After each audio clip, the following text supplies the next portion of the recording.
Денеска заедно со представници на Министерството, со државниот советник Трајан Димковски, со директорот на платежната агенција, со директорот на Државниот земјоделски инспекторат Шапорич, Бачовски, сите останати, повторно сме на терен.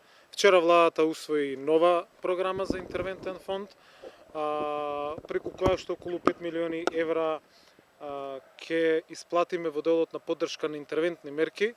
Тоа е едно ветување пред граѓаните кое што беше дадено и кое што сега го реализираме. Оваа прилика во Струмица ја користам да соопштам дека исто така владата донесе одлука за утврдување на износот на штети од 2016, 2017, 2018 година, како и штетите од 2021 година. Овде се вклучени 35 општини кои што ги завршија сите постапки и елаборати.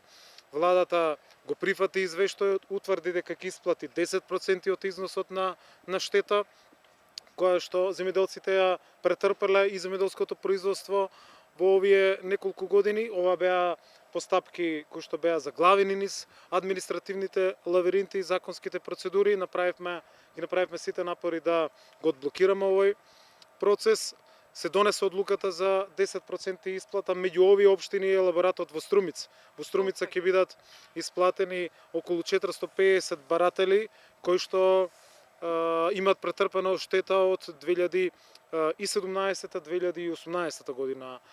Мислам дека се пријавени. Елаборатот на општина Струмица е прифатен. Тоа значи дека околу 450 баратели ќе добијат околу 4 милиони денари.